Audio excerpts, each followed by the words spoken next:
What's up, creative people? Rabbi Brian Jones here from RBJ Creative Studio, and today I'm bringing to you another tutorial. So today we're going to learn how to create shadows and make objects look like they're standing. So first of all, I have my Coke here. So what we're going to do is we're going to create a new layer under the Coke in the layer side. So you come to this side and you click on the create new layer. So you make sure you've selected the black color when it comes to the color palette. So you choose brush from the tools, you enlarge it so it becomes a little bit larger. So you click once under the Coke, then you choose your move tool. So what you're going to do is you're going to hold shift. I'm using Photoshop 2019, so you hold shift and you drag down so the shadow looks flat.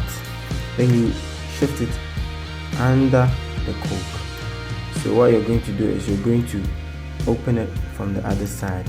So one thing you have to know is when the shadow is right under the Coke, it means the light is coming from the upper part.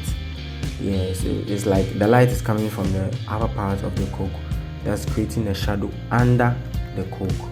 I don't know if you understand what I'm trying to say. So the light coming from the upper part creates the shadow under the Coke, and sometimes the light can come from the left side, which can create the shadow on the right side of the Coke. But mostly you need to create the shadow right under the object or whatever you're using. So this is how it looks like, and this is how it's supposed to be. If you want it to be much dark or much deeper, you duplicate the shadow by holding Control and pressing on J. Control J, and it becomes much thicker. And there's another thing you can do too. You can make objects look hanging by this same shadow. So instead of bringing the shadow right under the Coke, you can take the Coke up a little bit.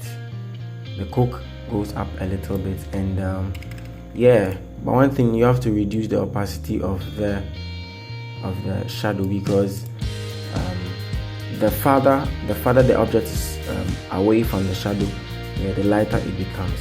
So I mean, as you can see, the Coke is hanging right now. And there's another thing you can do too.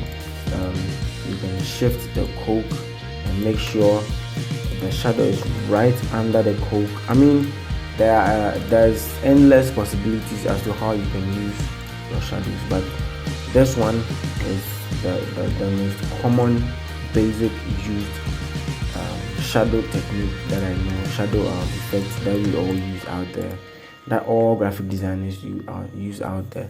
So yeah, that's our tutorial for today. Thank you for watching the video. Subscribe to the channel, like the video, comment if you have any questions, and I'll make sure to see you in the next one.